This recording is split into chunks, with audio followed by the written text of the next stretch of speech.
Hello, YouTube land. This is Black Ink Crew Chicago, Season 7, Episode 5, Pros and Conventions. Okay, so, we start off at Second City Ink, and Drea decided that she was going to come in there and go pack up all her stuff and leave.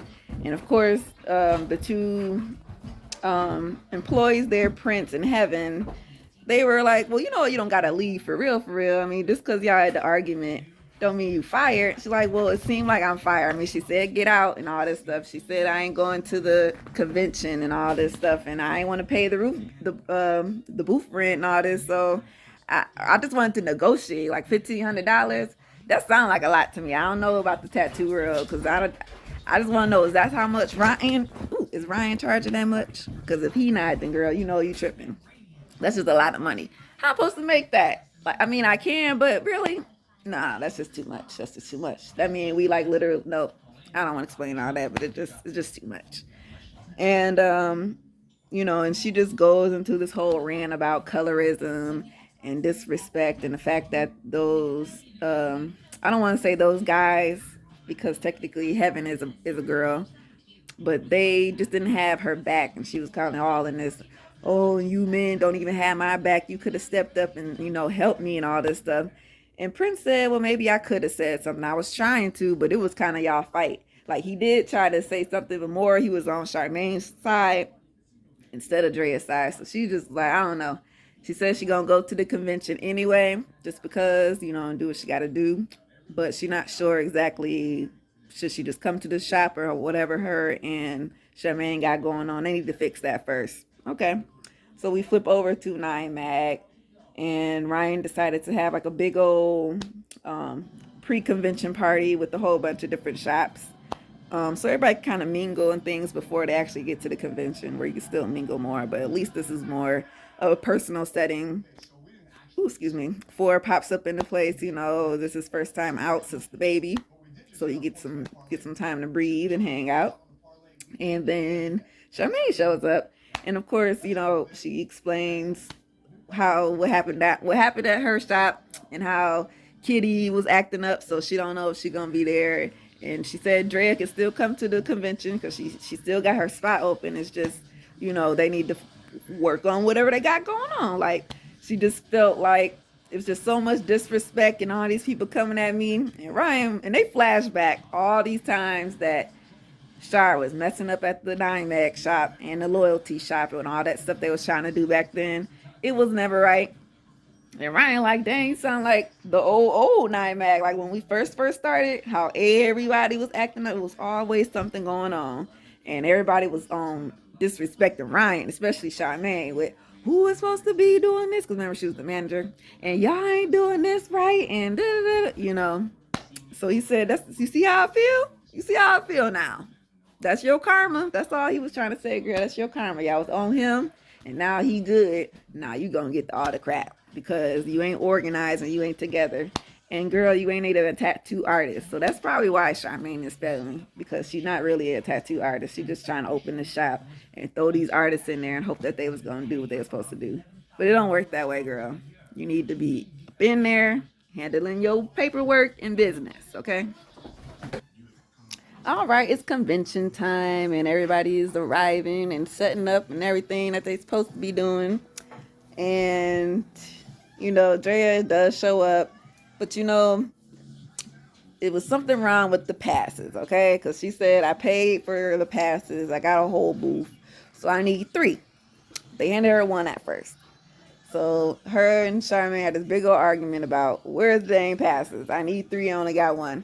So I think what Prince gave her his, and maybe Heaven gave her hers, and I think it was one sitting on the table, so she snatched that up. She's like, okay, I'm gonna go to my booth, which her and Prince was supposed to originally share, but she said, no, I ain't sharing, I'm doing my own thing, he's gonna have to go somewhere else. Y'all supposed to have this worked out a long time ago. See, you unorganized and all this stuff all over again, Charmaine. You don't know what you're doing. Okay, fine. So she kind of go on her own little way to try to not argue as much, but that's all they was doing, going back and forth, back and forth, back and forth. Even Neek had to go in and say, so Oh, it ain't nothing about no money, I ain't worried about that. I mean, you know what I'm saying? I mean, we know Mickey, you got a job, okay? But anywho, she running to Kitty. And Kitty, I think, needed her own pass too to get in. I have no idea. But as they're trying to go back, the lady at the front desk says, "Oh, these are punched or stamped already. You're not supposed to have it stamped like that." And they're like, "Really? This is the way that she gave it to me." And she said, "Oh, well, that's something that they did, but it's not supposed to be like that. So it's going to be $80." So they like, "Really? What?" Like, it's whatever. I don't know what they had to do with the stamps or the little passes, but basically Charmaine kind of messed up again. And so now Andrea's like, "Well, goodness gracious, I don't know what the this day ain't going like it's supposed to." Nine Mag on the other side, they are actually doing just fine. They all setting up. Ain't no argument going on over there. Like Ryan said, I ain't got no problems no more. That's all you, Charmaine. That's all you. Okay, convention is going and going and going. And since Dre done took up the whole, because I'm trying to catch the whole scenery because they not showing us the whole big picture, to see the whole area. Because, there's this pole that's kind of in the middle, splitting between Andrea's table and Charmaine's other table. So I think it was like three all together. One was kind of like adjacent, one to this front, and then the next one over, and that pole was in the middle. And I saw, let's see, Drea by herself sitting over there with Kitty, all the table to herself, which technically her and Prince was supposed to share. Now he don't have nowhere to sit, and I think it's four more artists because Heaven's there, the guest artist, that girl, and that one guy. So four more artists need somewhere to sit now. They all basically cramped up like this. So when Ryan comes in there, he says, "Oh, well, you know what? How about I'll try to help y'all out just a little bit." And he offered some space for at least Prince or whoever might need it. Just go over to him because he said, Charmaine used to work at his shop. So when people see her, it's just association. So they don't want to be like, okay, well, she all messy and acting a fool. So is Ryan over there messy and acting a fool too, even though they two separate shops? It's just you never know how people think, but that's what in his mind. Well, I want to make sure she's straight so that I'm straight. So that's why he offered to at least give them some room. And of course, Dre over there listening, eavesdropping, like, I hear y'all talking about me. I ain't gonna say nothing though, but I hear y'all. Ha ha ha. At least I got my own spot though. Whoa, okay, I guess so, Drea. Girl, you ain't even I didn't even see her do a tattoo yet. Did anybody sit down yet? Or she's still setting up? Girl, how many tattoos you gonna get done in this convention? I don't know how many hours it is, but I'm assuming, depending on how big of tattoos y'all doing, girl, 30 minutes each for a person or client? You can't be doing nothing for an hour at a time because you ain't gonna make no money. That's all I'm saying. And Charmaine, how you got your own product sitting there on top of your tattoo stuff? You can't be trying to make money on the side at a tattoo convention. This is about the artist. That's what I'm saying because she's not really an artist. So it is what it is. Charmaine got to figure it out. She really do. Okay, still at the convention, of course. Steven from the UK, London. Remember, he was just friend, and he been friends with Kitty now. They've been talking, and she invited him to come over down to the convention because since the Dre had the whole table, then we got an extra spot. So come on and take it. He said, "Cool, he can. It's always money to be made, right? Everybody got to make a dollar, so might as well. I would have went too." And of course, Charmaine notices, like, "Oh, okay, I see what they trying to do. They think they slick. This is their whole plan from the jump. You know what I'm saying? Like, technically it wasn't, but they had an open spot. So instead of giving it to Prince, he took it. And everybody's doing what they gotta do. Everybody's working. And Prince had to go and work on Nine Mag side instead of for Second City Inc. So in his mind, he thinking like, dang, I'm the number one artist here, the head artist, which he is. He should have had his own booth, or he should have had his spot, and then they should have sent over whoever the newbies could have went over to Dime Mag. Like, that's how she should have set it up. But no, he over there, so now he feels some type of way, like, dang, I'm so loyal and everything, doing everything right, and I'm the one who gets stabbed in the back. Ain't this something? And he the one, he keeps saying, They got their panties in a bunch. Every time he say that, it just cracks me up because he done said it like 5 times already. That's the only way you can describe girls when they mad. They panties in a bunch, man. Okay, we'll see. He might go over and switch to Nine Mag. If you gonna continue to feel this way, I can see him leaving and say like, "Look, Charmaine, I'm sorry, but they might got a better I don't know what Ryan doing, but it might be better than Second Ink or Second City Ink. Plus, when you go over there, you got to pay Ryan 50% of whatever he makes. So that's the only catch 22. Like, dang, I probably could have kept all that in my pocket on Charmaine's side, but now I got to throw him my little in. So that sucks. Okay, so Caesar pops up into the convention. I don't know if he had a whole booth. I'm guessing he might have had a whole booth, or he just there visiting. But it will make sense for him and his little crew of folks, whoever he got left. I don't even know who left.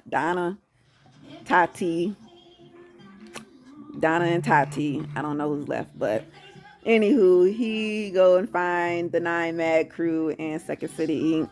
And of course, since Kitty is there, they ask him, so when last time you talked to Kitty? He like, I ain't talked to Kitty since we done broke off that whole whatever we had incident and argument over did she sleep with Ryan or did she not sleep with Ryan. That was the whole big deal, why she got fired, why she got kicked out, whatever you want to call it, from Black Ink crew or Black Ink.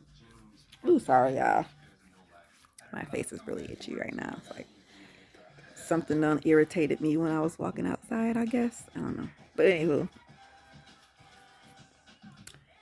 they talking mess about Kitty this whole time, like, and you know they right next door to Charmaine, and she just going in like, man, she ain't doing no type of work. I had to let her go. What was she doing at your shop? She's like, she wasn't working. But that's what y'all call it. She wasn't working. And of course, Kitty's sitting there listening, eavesdropping, and she getting mad and mad and mad as it go, because she like, how they just go be talking about me and I'm just sitting right here like I ain't gonna get up and say nothing. Okay, then get up and say something, girl. You trying to think it all through. Stop trying to remain calm. I'm trying to. I'm just, and Dre and them, they halfway listening because they doing tattoos. You know what I'm saying? You the only one who not doing nothing. So it's your fault, girl. You should have never left Black Ink to go over there to Ryan thinking you was gonna get all good in his graces and stuff like that. No, you see the way Ryan be acting? He don't like nobody like that. Mm-mm. He was just gonna use you, let you go, and that's exactly what happened. You could have stuck with Caesar for all that, shoot. And now you don't move. Well, she ain't moved on to Steven yet, but I'm just saying, girl, you ain't moving in the right moves. You thought you was doing something, but you ain't. That ambassador, whatever the shit is, it's not a real job, and they playing you straight on the TV. Yep. Yep, Kitty needs to go at this point. You know, you can't get along with nobody, and you trying to fight everybody. That's all. Anytime she get an argument, it's always, I'll beat y'all up. I'll beat y'all up. What they gonna do to me? If they really wanted to, you know, I'm sure they could. We know Charmaine can't really fight. She be all the fights she done got into, her ass got whooped up, and she be crying. But she wasn't even crying. She be laughing. Ah! Y'all remember when her ass she was fighting outside? Do y'all remember that fight? Okay, we ain't gonna go on Charmaine right now because she good now. You know, she had this baby and she don't be drinking got crazy like that no more. You know what I'm saying? But yeah, Kitty got real mad and she just going off by herself. Like Steven is laughing at her. Andrea's trying to say, okay, well, calm down. You know, they trying to do the tattoo and you just all in their face like this. Is you supposed to be like this while they trying to do this? Back the fuck up, girl. And they had to bring the producer from the show had to come and say, can you calm down? Why I won't calm down? They can't beat me up. What they gonna do? And he like, but you is the one bringing all this energy over here. Can you just, you know, calm down? Man, I don't care, man. Fuck that. You know, so eventually she does walk out and, you know, take a chill pill or something. And Ryan just looking at it like, well, what the hell? This is some mess. Because, of course, it's going to fall back on him as he, you know what I'm saying? They all know that y'all used to work for me or y'all associated with me. So every time y'all act up, they look at me and say, dang, Ryan, you be acting up. or why you got your friends acting up, or why your workers acting up. But technically, they ain't even my workers. They're my friends, but they ain't my workers. So he feel like it's something else he gonna have to fix and clean up. And I mean, you really don't have to, Ryan. Just let them do what they want to do. It ain't your shop. You handle whatever's in your 9 Mad building. Charmaine got to handle whatever in her Second City Inc. building, and that's 2 separate things. Okay, don't let Kitty go over there and try to start some unnecessarily mess. She can take her butt back to DC where she belongs. That's what she thought she was gonna come on these shows, and she thought she was gonna be somebody, something big, something hoo ha, and I'm gonna be living a life, being all famous and stuff. But girl, it ain't worked that way. Like I said, you played yourself. You straight played yourself. You should have let Duchess ass keep Caesar like they was doing, and then you could have went somewhere else. I don't know what the hell. Brand ambassador. Girl, get out of here. This was Black and Crew, y'all, VH1. I think I'm caught up. And then it's another episode tonight. So I'll probably watch that tomorrow or something. We'll see. We'll see. Bye.